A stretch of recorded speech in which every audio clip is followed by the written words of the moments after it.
कभी सोचा है? एक ऐसा योद्धा भी होता है जो हार कर भी जीत गया है, जिसके जख्म सिर्फ तन पर नहीं, दिल के अंदर तक सदियों तक दफन रहे। ये कहानी है हागेन की, एक ऐसे सिपाही की जिसे दुनिया ने उसे धोखेबाज माना। उसने सिर्फ दुश्मनों से ही नहीं, अपने आप से भी जंग लड़ी। ताकत, प्यार और ईर्ष्या के बीच एक ऐसी साजिश बुनी गई जहां वफादारी भी एक गुनाह बन गई। एक राज्य, एक वादा और एक आखिरी जंग जिसमें जीतने वाला भी बर्बाद हो गया। ये है हागेन 2024, दर्द, वफादारी और बदले की वो दास्तान जहां हीरो और विलेन दोनों एक ही इंसान हैं। यूरोप के पुराने जमाने में हंस नाम के लोग पश्चिम की तरफ बढ़ रहे थे। जहां जहां जा रहे थे वहां लड़ाई और तबाही मचा रहे थे। बरगंडी का राजा अपने राज्य को बचाने की कोशिश कर रहा था। उसे अपने सैनिकों के साथ सीमा पर जाना पड़ा ताकि वो अपने लोगों की रक्षा कर सके। पूरा इलाका धुंध से भरा हुआ था, इसलिए सेना धीरे धीरे और संभल कर चल रही थी। वे एक गांव पहुंचे, लेकिन वहां का हाल बहुत बुरा था। पूरा गांव जल चुका था, लोग और जानवर सब मरे पड़े थे। अचानक एक घोड़ा वहां से गुजरा और उसके पीछे से एक दुश्मन सिपाही निकल आया। उस आदमी ने राजा पर तीर चलाया और भाग गया। कोई उसे पकड़ नहीं पाया। मार्शल होगन राजा के पास दौड़ा, लेकिन तब तक देर हो चुकी थी। राजा मर चुका था। कुछ दिन बाद राजधानी में उसका अंतिम संस्कार हुआ। होगन बहुत परेशान था। उसे अपनी गलती लग रही थी। उसे अपना बचपन याद आया। जब वो छोटा था तब एक डरावने जानवर ने उस पर हमला किया था, लेकिन वो किसी तरह बच गया था। उस वक्त के राजा ने ही उसे अपने साथ रख लिया था। बाद में जब होगन ट्रेनिंग कर रहा था, तब राजकुमारी क्रीमहिल्ड ने उसे समझाया कि ये तेरी गलती नहीं है और तू अभी भी परिवार का हिस्सा है। थोड़े वक्त बाद राजकुमार गुनर राजा बन गया। उसने अपने लोगों के साथ बैठक की, क्योंकि अब चारों तरफ दुश्मन थे। उन्हें किसी का साथ चाहिए था, इसलिए गुनर ने फैसला किया कि उसकी बहन की शादी लॉम्बार्डी के राजा से कर दी जाए, ताकि दोनों राज्यों में दोस्ती हो सके। जब होगन ने ये बात क्रीमहिल्ड को बताई तो उसने कहा कि वो अपने फर्ज के लिए तैयार है, लेकिन उसके चेहरे से साफ दिख रहा था कि अंदर से वो बहुत दुखी है। उसी रात तेज तूफान चल रहा था। महल के गेट के पास करीब 11 हथियारबंद आदमी डेरा डाले बैठे थे। होगन दीवार पर चढ़कर देखने गया तो उसे एक परछाई दिखी। वो परछाई धीरे से बोली, मुझे तेरे निशान पता है, और फिर गायब हो गई। सुबह होते ही वो लोग गेट के अंदर आ गए और सैनिकों ने उन्हें तुरंत घेर लिया। दूर से क्रीमहिल्ड उन लोगों को देख रही थी। तभी उसने देखा कि उनमें से एक सवार का चेहरा बदल गया। गुनर ने उनके नेता से मिलने का फैसला किया। उसे पता चला कि वो सीफफ्रीड है, जो क्सैंटिन का राजकुमार है। गुनर और सीफफ्रीड के पिता पुराने जमाने में दोस्त थे और साथ में लड़ाई लड़े थे। सब लोग हैरान रह गए जब सीफफ्रीड ने गुनर को लड़ाई की चुनौती दी। सैनिकों ने तुरंत राजा को बचाने के लिए उसे घेर लिया, तो सीफफ्रीड बोला कि वो मेहमान बनकर रहेगा। बाद में क्रीमहिल्ड ने होगन को बताया कि उसने अपने आंखों से देखा है कि उन सवारों में से एक का चेहरा बदल गया था। उसे शक था कि वो कोई पुराना वाला है, यानी कोई बुरी आत्मा जो लोगों के सपनों में डर दिखाती है। उसने कहा कि उसके भाई को उन लोगों को यहाँ से भगा देना चाहिए था। उस रात होगन उन मेहमानों पर नजर रख रहा था। एक आदमी जो काले कपड़ों में था ग्रुप से निकलकर शहर में घूमने लगा। होगन उसके पीछे गया और उसे एक गली में घेर लिया, लेकिन जैसे ही उसने उसके कंधे पर हाथ रखा, वो आदमी अचानक कुछ बोरियों में बदल गया। उधर सीफफ्रीड इतना शराब पी चुका था कि सड़क पर आकर उल्टी करने लगा। होगन वहां पहुंचा और उससे बोला, बेहतर होगा तू इस राज्य से चला जा। फिर होगन अपने कमरे में गया, लेकिन उसे नींद नहीं आई। उसे डरावने सपने आने लगे। सपने में उसने उसी रहस्यमयी मेहमान को अस्तबल में देखा जहां चारों तरफ खून फैला था। वो बोला, मैं अब नहीं डरता, क्योंकि उन पुराने राक्षसों ने मुझसे सब कुछ छीन लिया। मेरा डर भी वो रहस्यमयी शख्स जिसने कहा था कि उसे होगन के निशान पता है, ये भी बताता है कि उसे पता है वो निशान कैसे पड़े थे। इतना सुनते ही होगन को अपना बचपन याद आ जाता है, जब उसके माँ बाप एक ड्रैगन के हमले में मारे गए थे। सुबह होते ही होगन को पता चलता है कि वो काले कपड़ों वाला आदमी अस्तबल घोड़ों वाली जगह में देखा गया था और कुछ घोड़े मरे पड़े मिले हैं। बाकी नौकर और लोग बहुत डरे हुए थे। क्रीमहिल्ड अपने प्यारे घोड़े को शांत करने की कोशिश करती है, लेकिन वो बेकाबू होकर रस्सी तोड़ देता है और भाग जाता है। होगन और क्रीमहिल्ड दूसरे घोड़ों पर बैठकर उसके पीछे दौड़ पड़ते हैं। जंगल के रास्ते भागते भागते वो घोड़ा एक नदी के पास रुक जाता है पानी पीने के लिए। क्रीमहिल्ड उसके पास जाकर उसे प्यार से पकड़ने की कोशिश करती है, लेकिन घोड़ा फिर डर जाता है और उसकी हथेली पर चोट मार देता है। घोड़ा भाग जाता है और होगन उसकी चोट पर पट्टी बांधता है। इसी दौरान क्रीमहिल्ड बोलती है कि वो अपनी आने वाली शादी से खुश नहीं है। कुछ वक्त बाद सीफ्रीड गुनर को बताता है कि वो सफर पर जाने वाला है, क्योंकि वैल्केरीज की रानी ब्रुनहिल्ड ने उसे सपने में बुलाया है। कहा जाता है कि ब्रुनहिल्ड इतनी ताकतवर है कि वो बिना मिले ही दुनिया भर के मर्दों पर जादू कर सकती है। माहौल थोड़ा भारी हो जाता है, लेकिन अचानक सीफ्रीड हंसने लगता है और बोलता है, अरे मजाक था, मैं तो बस मस्ती कर रहा था। फिर वो खाने के वक्त शिकायत करता है कि टेबल पर औरतें ही नहीं हैं। शाम को सीफ्रीड अचानक क्रीमहिल्ड के कमरे में घुस जाता है। वो कहता है, तुम बहुत खूबसूरत हो। लेकिन क्रीमहिल्ड गुस्से में कहती है, तुम्हें जरा भी इज्जत करना नहीं आता, तुम एक भटकी हुई आत्मा हो, और फिर उसे कमरे से बाहर निकाल देती है। उधर होगन गुनर से बात करता है और कहता है कि उसे ये शादी ठीक नहीं लगती। वो ये भी कहता है कि उनकी सेना काफी मजबूत है, उन्हें किसी से मदद की जरूरत नहीं। गुनर उस पर भरोसा करता है और शादी का प्लान रद्द कर देता है, लेकिन उसके मन में अब भी सीफ्रीड की कहानी को लेकर शक रहता है। उसे लगता है वो झूठ नहीं था। अगली सुबह गुनर क्रीमहिल्ड को बताता है कि अब उसे शादी नहीं करनी है। क्रीमहिल्ड खुशी से उसे गले लगा लेती है। रानी, उनकी माँ, होगन से कहती है कि उसकी बेटी तो पूरे राज्य के लिए अपनी कुर्बानी देने को तैयार थी। अब वो देखना चाहती है कि होगन में भी उतनी ही हिम्मत है या नहीं। थोड़ी देर बाद होगन अपने सिपाहियों के साथ ट्रेनिंग कर रहा होता है। तभी सीफ्रीड भी अपने लोगों के साथ वहां पहुंच जाता है। उनकी ट्रेनिंग एकदम असली लड़ाई जैसी लग रही थी, जैसे दो गली के लड़के झगड़ रहे हों, न कि सिपाही। सीफ्रीड जोश में आकर अपने ही आदमी को बुरी तरह पीट देता है। बाकी लोग किसी तरह उसे खींचकर अलग करते हैं, जबकि वो पागलों की तरह हंस रहा होता है। फिर वो वहां के सिपाहियों से पूछता है, अब मेरा अगला मुकाबला कौन करेगा? होगन आगे बढ़ता है। सीफ्रीड उस पर भाला फेंकता है, लेकिन होगन आसानी से उसे पकड़ लेता है। होगन कहता है, हम यहाँ युद्ध की तैयारी कर रहे हैं, ये खेल नहीं है। अगर लड़ना है तो कहीं और जाकर लड़ो। इतने में एक घोड़ा वहाँ आता है। उसकी पीठ पर एक लाश पड़ी होती है। ध्यान से देखने पर पता चलता है कि वो आदमी सीमा के पास वाले गांव का है और उसे किसी ने चाकू मारकर मार दिया है। थोड़ी देर बाद खबर आती है कि सैक्सन और डेनिश लोग अब उनके खिलाफ हो गए हैं। राजधानी तो फिलहाल सुरक्षित है, लेकिन बाकी बरगंडी जलने वाला है। गुनर बहुत परेशान हो जाता है। वो कहता है, अब चाहे कुछ भी हो, हमें सीफ्रीड और उसके लोगों के साथ मिलकर लड़ना ही होगा। भले ही होगन इस बात से खुश नहीं था। होगन जब सीफ्रीड को ढूंढने निकलता है तो उसे फिर वही काले कपड़ों वाला शख्स नजर आता है। वो किसी कोने में कुछ रखे हुए सामान के बीच कुछ अजीब चीजें देखता है। ऐसा लगता है जैसे वहां कोई जादू या टोने टोटके की रस्म चल रही हो। आखिरकार वो रहस्यमयी आदमी अपना असली चेहरा दिखाता है। उसका नाम अल्बर्ट है। वो कहता है कि उसे पता है होगन के शरीर पर जो निशान है वो कैसे पड़े थे। एल्बर बताता है कि सीफ्रीड ने अकेले ही ड्रैगन से लड़ाई की थी और उसे मार दिया था। फिर वो ड्रैगन के खून में नहा लिया, जिससे उसका शरीर लगभग अमर हो गया, किसी भी हथियार से न मरने वाला। लेकिन उसी वक्त एक पत्ता उसके पीठ पर गिर गया और उस जगह खून नहीं लग पाया। इसलिए अब उसकी कमजोरी वही एक छोटा सा हिस्सा है, पीठ का वो छोटा सा धब्बा। एल्बर बताता है कि उसे उसी ड्रैगन की हड्डियों से एक तलवार बनाने का ऑर्डर मिला है। वो गुस्से में होगन से कहता है, तूने सिगफ्रीड को महल में जगह देकर बहुत बड़ी गलती की है। अब उसे वही मिल गया जिसकी उसे तलाश थी, एक परिवार। इसी बीच गुनर प्रार्थना कर रहा होता है जब सीफ्रीड अपने लोगों के साथ अंदर आता है। वो अपनी तलवार गुनर के हाथ में रखता है और बोलता है, मैं तेरे लिए जान भी दे दूंगा, तेरे लिए मार भी दूंगा। थोड़ी देर बाद जब होगन उन्हें ढूंढने आता है तो उसे पता चलता है कि गुनर ने अब सीफ्रीड को अपना साथी, एलाई घोषित कर दिया है। बाद में होगन क्रीमहिल्ड से मिलने जाता है ताकि जंग पर जाने से पहले उससे अलविदा कह सके। क्रीमहिल्ड उसे पूछती है, जब तू जानता था कि राज्य को नए रिश्तों की जरूरत है तो तूने मेरी शादी क्यों रोकी? होगन कोई जवाब नहीं देता। वो फिर कहती है, तूने ये सब मेरे लिए किया है ना? होगन कहता है, नहीं, मैंने ये सब राज्य की सुरक्षा के लिए किया। क्रीमहिल्ड जवाब देती है, फिर भी जब तक ये सब चलता रहेगा हमारा घर कभी सुरक्षित नहीं रहेगा। अगले दिन सेना जंग के लिए निकलती है। रात को जब सब डेरा डालते हैं तो होगन अपने सैनिकों के साथ रणनीति, स्ट्रैटेजी पर बात करता है। वो बताता है कि सैक्सन और डेनिश लोग बहादुर तो हैं, लेकिन उनमें अनुशासन नहीं है और यही उनकी सबसे बड़ी कमजोरी है।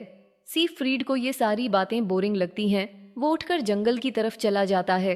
थोड़ी देर बाद गुनर भी वहां पहुंचता है और उसे वेल्क्यरीज की रानी ब्रुनहिल्ड वाली कहानी के बारे में पूछता है। सीफ्रीड कहता है कि रानी ने उसे सपनों में बुलाया है, वो उसमें के योद्धा को पुकार रही है। रात के बीचों बीच सीफ्रीड अचानक अपने घोड़े पर सवार होकर अकेला ही दुश्मनों पर हमला करने निकल जाता है। सुबह जब सब उठते हैं तो देखते हैं वो सैक्सन राजा का सिर लेकर वापस आ रहा है। वो बताता है कि सैक्सन अब उसके पीछे पड़े हैं, लेकिन उनके पास अब कोई नेता नहीं बचा। यही मौका है उन्हें हराने का। सारी सेना जोश में आ जाती है और सीफ्रीड के साथ लड़ाई में कूद पड़ती है। भले ही होगन उन्हें रोकने की कोशिश करता है। जंगल में भयानक जंग शुरू हो जाती है। होगन हर दुश्मन को काट गिरा रहा होता है, लेकिन उसकी नजर सिर्फ अपने राजा को ढूंढने पर होती है। सीफ्रीड बिना कवच पहने, बिना किसी डर के पूरी बेरहमी से लड़ता है। उसे देखकर बाकी सैनिकों के हौसले और बढ़ जाते हैं।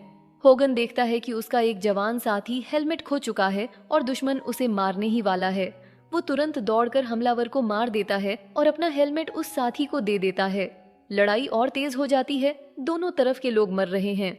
होगन देखता है कि उसका सबसे अच्छा तीरंदाज चारों तरफ से घिर गया है। वो उसे बचाने दौड़ता है, लेकिन खुद भी घिर जाता है। वो बस देखता रह जाता है जब दुश्मन उस तीरंदाज को मार देते हैं। इसी बीच एक दुश्मन उसके चेहरे पर वार करता है।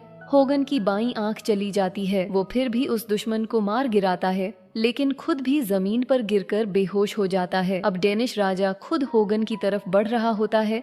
तभी एल्बर एक कोने से ये सब देख रहा होता है।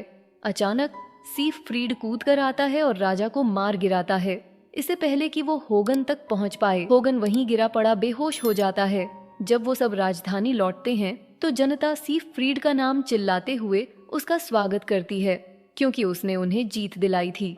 सीफ्रीड सबके बीच में कूद पड़ता है, जैसे वो इस शोर और तारीफ में खो गया हो। उधर क्रीमहिल्ड होगन की देखभाल कर रही होती है, जो अब भी बेहोश पड़ा होता है। वो परेशान और गुस्से में सीफ्रीड को ढूंढने निकलती है और उसे शराब पीते हुए पाती है। वो उसे डांटती है, आज जब हमारे योद्धा मरे हैं, तू ऐसे पीकर नाच रहा है। सीफ्रीड जवाब देता है, मौत तो जंग का हिस्सा है क्रीमहिल्ड।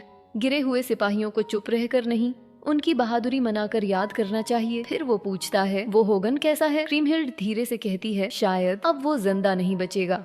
सीफ्रीड कहता है, एल्बर उसकी मदद कर सकता है। कुछ देर बाद एल्बर होगन के जख्मों पर मरहम लगाता है और उसके शरीर पर एक अजीब सा निशान, सिंबल बना देता है। इसी दौरान वो एक सच्चाई बताता है। वो बोलता है कि होगन का बचपन वाला किस्सा झूठ था। असल में होगन किसी और राज्य का रहने वाला था, जिस पर गुनर के पिता ने हमला करके कब्जा कर लिया था। होगन के माँ बाप को मार दिया गया था और वो आग में फंस गया था। तभी एक ड्रैगन आया और उसे अपने पंजों में पकड़कर उड़ गया। उसी से उसके शरीर पर ये निशान पड़े। बाद में राजा ने झूठी कहानी बना दी कि ड्रैगन ने हमला किया था, ताकि सच्चाई कोई जान न सके। जब होगन होश में आता है तो वो उन सिपाहियों की कब्र पर जाता है जो जंग में मारे गए थे। सीफ्रेड उसे कहता है कि उसे अपने की पर कोई पछतावा नहीं। बाद में रानी के कमरे में क्रीमहिल को सीफ्रेड मिलता है। वो कहता है कि हर साम्राज्य कभी न कभी खत्म हो ही जाता है, इसलिए वो सत्ता के लिए नहीं लड़ता। उसे अपने पिता का ताज कभी नहीं चाहिए था। क्रीमहिल को उसका ये नजरिया सुनकर अच्छा लगता है। जब वो होगन की पट्टी बदल रही होती है तो वो बताती है कि वो सीफ्रेड की आभारी है जिसने होगन की जान बचाई, मगर होगन कहता है कि सीफ्रेड झूठी उम्मीद दे रहा है। इस पर क्रीमहिल जवाब देती है, कभी कभी झूठी उम्मीद बिना उम्मीद से बेहतर होती है। अगले कुछ दिन होगन का दिल टूटता है, क्योंकि वो देखता है कि क्रीमहिल और सीफ्रेड साथ ज्यादा वक्त बिता रहे हैं। एक सुबह वो दोनों जंगल में घूमने जाते हैं और पुराने युद्ध के खंडहर देखते हैं। क्रीमहिल पूछती है कि अल्बर हमेशा सीफ्रेड के साथ क्यों रहता है। सीफ्रेड बताता है कि उसने अल्बर के मालिक को मार दिया था, इसलिए वो अब उसके साथ है। वो फिर ड्रैगन की कहानी बताता है। जब वो बच्चा था, उसके पिता ने उसे एक लोहार के पास काम सीखने भेजा था ताकि वो अनुशासन सीखे, लेकिन उस लोहार ने उसे घाटी में भेज दिया, ये सोचकर कि वो कभी वापस नहीं आएगा। कई हफ्तों तक भटकने के बाद सीफ्रेड को एक सोया हुआ ड्रैगन मिला और उसे लगा ये उसकी जिंदगी का सबसे खूबसूरत पल है। क्रीमहिल पूछती है कि अगर वो इतना खूबसूरत पल था तो उसने उस ड्रैगन को मारा क्यों, लेकिन सीफ्रेड जवाब नहीं देता। वापस लौटते वक्त क्रीमहिल को कोई आवाज बार बार उसका नाम पुकारती सुनाई देती है। सीफ्रेड कहता है, नजरअंदाज करो, लेकिन जब वो पीछे मुड़ती है तो उसे अपने पिता का लाश जैसा शरीर दिखता है जो बेलों में लिपटा हुआ होता है। वो डर के मारे भाग जाती है और जब सीफ्रेड उसके पीछे आता है तो वो रोते हुए कहती है कि उसे अपने पिता का चेहरा याद नहीं रहता। वो कहती है कि उसके पिता ने एक बार उसे किसी अजनबी को बेचने की कोशिश की थी और काफी समय तक उसे उनसे नफरत रही। वो टूट जाती है और सीफ्रेड उसे दिलासा देता है। दोनों के बीच नजदीकियां बढ़ जाती हैं। रात में सोते हुए सीफ्रेड को डरावना सपना आता है और वो लगभग क्रीम हिल को मार देता है, लेकिन वक्त पर जाग जाता है। उधर हंस का हमला बढ़ता जा रहा है। उनके नेता झेल की अगुवाई में पश्चिम की तरफ मौत और तबाही फैल रही है। गुनर को खबर मिलती है कि लॉम्बोर्ड हार गया है और अब उसे और साथियों की जरूरत है। उसे सीफ्रेड की कहानी याद आती है और वो सोचता है कि अब उसे आइसलैंड की रानी ब्रुनहिल्ड से मदद मांगनी चाहिए। एक सलाहकार ये बात होगन को बताता है और कहता है कि ये ठीक नहीं है। ब्रुन पुराने लोगों में से है जो काले जादू का इस्तेमाल करते थे और जिन्हें धरती से निकाल दिया गया था। सलाहकार बताता है कि गुनर को सपनों में वो रानी दिखाई दे रही है और उसे लगता है कि ये अल्बर की चाल है, इसलिए उसने अल्बर को कैद कर लिया है। होगन जेल में अल्बर से मिलने जाता है और कहता है कि अगर वो वल्कीरी रानी के बारे में बताएगा तो उसे आजाद कर देगा। अल्बर बताता है कि ब्रुनहिल्ड अजेय है और सीफ्रेड उससे इसलिए आकर्षित हुआ था। उसे उसके सपनों में उसकी आवाज सुनाई देती थी, इसलिए वो उससे मिलने चला गया। रानी को वो पसंद आ गया और दोनों ने 1 साल साथ बिताया। फिर एक दिन सीफ्रेड बिना कुछ कहे गायब हो गया और रानी का दिल तोड़ गया। अल्बर का मानना है कि सीफ्रेड अब भी उसे प्यार करता है। होगन जब अल्बर को छुड़ाने के लिए जेल का दरवाजा खोलता है तो वो वहाँ से गायब हो चुका होता है। अगले दिन होगन क्रीम हिल को चेतावनी देता है कि सीफ्रेड पर भरोसा मत करो, लेकिन वो उसकी बात नजरअंदाज करती है और घोषणा करती है कि वो सीफ्रेड से शादी करेगी ताकि राज्य सुरक्षित रहे। होगन ये खबर गुनर को देता है और कहता है कि उसे कुछ शर्त रखनी चाहिए। डिनर के वक्त गुनर दोनों को आशीर्वाद देता है, लेकिन एक शर्त पर सीफ्रेड को उसे आइसलैंड तक लेकर जाना होगा ताकि गुनर वहाँ की रानी से शादी का प्रस्ताव रख सके। अगर ऐसा हुआ तो वल्किरीज भी उनके साथ ही बन जाएंगी। सीफ्रेड गुस्से से भर जाता है, लेकिन मानने के अलावा कोई रास्ता नहीं होता। थोड़े समय बाद गुनर और उसके साथी जहाज लेकर निकल पड़ते हैं। शुरू के कुछ दिन शांति से बीतते हैं, लेकिन फिर ठंड और तूफान उन्हें परेशान करने लगते हैं। एक रात भयंकर तूफान आता है, जहाज को संभालना मुश्किल हो जाता है जबकि सीफ्रेड हंस रहा होता है। जहाज पत्थरों से टकरा जाता है और कई लोग पानी में गिर जाते हैं, जिनमें गुनर भी शामिल होता है। होगन कूदकर अपने राजा को बचाने की कोशिश करता है। सुबह जब होगन किनारे पहुंचता है तो उसे अपने साथियों की लाशें दिखती हैं। वो दुखी हो जाता है, लेकिन राहत की बात ये है कि गुनर जिंदा है। दोनों एक दूसरे को गले लगाते हैं। कुछ बचे हुए सैनिकों और सीफ्रेड को ढूंढने के बाद ये समूह अब पैदल सफर जारी रखता है। कई दिन सफर करने के बाद वो लोग एक धुंधले इलाके में पहुंचते हैं। सीफ्रेड को अपने पिछले दौरे के नियम याद आते हैं, इसलिए वो सबको कहता है कि अपने हथियार नीचे रख दो। थोड़ी देर में वहाँ के सिपाही उन्हें घेर लेते हैं। सीफ्रेड जनरल सेनुआ से कहता है कि उसे रानी के पास ले चलो। सबको बांध दिया जाता है और ज्वालामुखी के नीचे बने किले में ले जाया जाता है। जैसे ही वो लोग गेट पार करते हैं, वहाँ के लोग उन पर चिल्लाने लगते हैं और मारपीट शुरू कर देते हैं। उनके सिर पर बोरे डाल दिए जाते हैं और सब बेहोश हो जाते हैं। जब होगन की आंख खुलती है तो वो खुद को एक बड़े कमरे में पाता है जहाँ सेनुआ मौजूद होती है। वो बताती है कि अगर गुनर को रानी का हाथ चाहिए तो उसे उससे लड़कर जीतना होगा। कई लोगों ने पहले कोशिश की थी, लेकिन सब मर गए। उनके खोपड़ी वहीं ढेर में रखे हैं। बाद में होगन को गुनर से मिलने दिया जाता है। गुनर बताता है कि रानी ने उसे एक तलवार दी है और वो वैसी नहीं है जैसी कहानियों में सुनते हैं। अब उसे रानी से लड़ना होगा। इसी बीच सीफ्रेड से खुद रानी ब्रुनहिल्ड मिलने आती है और उसे भी एक तलवार देती है। सीफ्रेड कसम खाता है कि वो सिर्फ गाइड बनकर आया है और शादी राजकुमारी से करेगा, लेकिन रानी मुस्कुराकर कहती है, फिर भी तुम यहाँ आए तो सही। कुछ समय बाद सब किले के बाहर दोबारा मिलते हैं। होगन सीफ्रेड पर गुस्सा होता है कि उसने पहले नियम क्यों नहीं बताए। वो कहता है कि अब हमें वापस चलना चाहिए, लेकिन गुनर कहता है कि वो यहीं रहेगा। सीफ्रेड भी बोलता है कि रानी ब्रुनहिल्ड को वो भी नहीं हरा सकता, पर गुनर अपनी जिद नहीं छोड़ता। सीफ्रेड तब एल्बर को बुलाता है मदद के लिए। वो लोग एक गुफा में जाते हैं जहां एल्बर सीफ्रेड के कमजोर हिस्से को काटकर उसका खून निकालता है। फिर वो होगन और सीफ्रेड को पानी में धकेल देता है, जबकि गुनर वो खून पी लेता है। गुनर दर्द से तड़पता है, फिर अचानक राहत महसूस करता है, क्योंकि अब उसके अंदर कुछ वक्त के लिए होन और सीफ्रेड दोनों की ताकत आ चुकी होती है। बाद में गुनर को युद्ध के लिए तैयार किया जाता है। सेनुआ उसे चेतावनी देती है, अगर तुम्हारा खून बर्फ पर गिरा तो रानी तुम्हारा सिर काट लेगी, लेकिन अगर उसका खून गिरा तो वो तुम्हारे साथ चली जाएगी। फिर शुरू होती है गुनर और रानी ब्रुनहिल्ड की लड़ाई। रानी एक जबरदस्त योद्धा साबित होती है और कुछ ही पल में गुनर का हेलमेट उड़ा देती है, लेकिन गुनर भी पीछे नहीं हटता। वो उसके हर वार को रोकता है या बच निकलता है। काफी देर तक दोनों की तलवारें टकराती रहती हैं। आखिरकार खून बर्फ पर गिरता है और सब हैरान कुकी वो रानी के पैर से गिरता है। गुनर तुरंत अपनी ताकत छोड़ देता है ताकि गुफा में डूबे होगन और सीफ्रेड वापस होश में आ सकें। रानी और उसकी सेना झुक जाती है और अपना वादा निभाने का फैसला करती है। जब जाने का वक्त आता है तो ब्रुनहिल्ड आंसुओं में अपने देश को अलविदा कहती है। कुछ समय बाद सब लोग वापस बरगंडी लौटते हैं। गुनर को पता चलता है कि उसकी फौज बॉर्डर नहीं बचा पाई। हंसों ने लगभग पूरा राज्य बर्बाद कर दिया है। सिपाही भाग रहे हैं और गांवों में लोग छिप रहे हैं ताकि उन्हें जबरन सेना में न भेजा जाए। अब सहयोगियों की फौज की सख्त जरूरत होती है, इसलिए एक डबल वेडिंग रखी जाती है।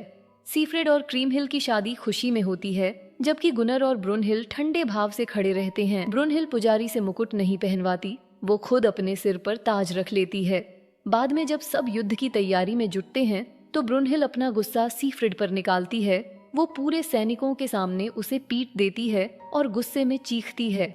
युद्ध से एक रात पहले होगन देखता है कि उसके सैनिक डरे हुए और निराश हैं। वो उन्हें हिम्मत देता है, कहता है रानी का साथ दो, वो तुम्हारी रक्षा करेगी। सुबह जब सब ब्रुनहिल के ज्वालामुखी को फटते देखते हैं तो उसे शुभ संकेत मानते हैं। जैसे ही लड़ाई शुरू होती है ब्रुनहिल आगे बढ़ती है और कोई पीछे नहीं हटता। युद्ध भयंकर होता है, हर तरफ मौत का मंजर होता है, लेकिन ब्रुनहिल की अगुवाई में सब जीत की तरफ बढ़ते जाते हैं। झेल उसकी ताकत देखकर पीछे हटने पर मजबूर हो जाता है। शाम को जीत का बड़ा जश्न मनाया जाता है। सब नाचते गाते हैं और ब्रुनहिल सीफ्रेड भी साथ नाचते हैं, थोड़ा ज्यादा करीब होकर। होगन ये सब देख लेता है। अगली सुबह वो देखता है कि दोनों अब भी सबके सामने एक दूसरे से फ्लर्ट कर रहे हैं। होगन सीफ्रेड से अकेले में बात करता है और कहता है, मैदान ए जंग में जो करना करो, लेकिन जब लौटो तो राजकुमारी के वफादार रहना। सीफ्रेड उसे गले लगाता है और वादा करता है कि वो उसका ध्यान रखेगा। कुछ हफ्तों तक सब खुश रहते हैं और राज्य फिर से बनना शुरू करता है, लेकिन सीफ्रेड ऊब चुका होता है। वो क्रीमहिल से कहता है कि चलो साथ कहीं दूर निकल चलते हैं। क्रीमहिल मना कर देती है, कहती है मेरा घर यहीं है। बाद में क्रीमहिल होगन से पूछती है कि उसने कभी शादी क्यों नहीं की। होगन मुस्कुराकर कहता है मेरे पास उससे भी जरूरी काम थे। दोनों एक प्यारा पल साझा करते हैं, जानते हुए कि वो कभी साथ नहीं हो पाएंगे। दरबार में गुनर को खबर मिलती है कि लोग उम्मीद खोते जा रहे हैं, खेती के लिए लोग कम हैं। सीफ्रेड मदद करने आता है, लेकिन लोगों का प्यार देखकर गुनर जलने लगता है। वो सीफ्रेड को डांट देता है। बाद में गुनर होगन से कहता है कि ब्रुनहिल अब उससे प्यार नहीं करती, बल्कि सीफ्रेड की तरफ देखती है। वो सच्चाई जानना चाहता है, पर होगन कहता है उन्होंने बस साथ लड़ाई लड़ी थी। एक रात डिनर के वक्त सीफ्रेड एक काउंसलर के साथ बदतमीजी करता है और उसे परेशान कर देता है। गुनर गुस्से में चिल्लाता है, तू अभी हमारे परिवार का हिस्सा नहीं बना। सीफ्रेड लड़ाई करने लगता है, पर होगन उसे रोक देता है। कुछ समय बाद गुनर देखता है कि ब्रुनहिल चोरी छिपे कहीं जा रही है। वो पीछे पीछे जाता है। सुबह गुनर होगन को बताता है कि ब्रुनहिल और सीफ्रेड चोरी छिपे मिल रहे हैं। लोग अब भी सीफ्रेड को हीरो मानते हैं, लेकिन वो किसी की परवाह नहीं करता। गुनर कहता है कि अब वो इस परिवार को तोड़ नहीं सकता, इसलिए होगन से कहता है जो राज्य के लिए जरूरी है वो करो। एक दिन होगन सीफ्रेड को शिकार पर चलने को कहता है। दोनों एक सफेद हिरण को मार गिराते हैं। होगन के पास कई मौके होते हैं उसे छिपकर मारने के, पर वो ऐसा नहीं करता।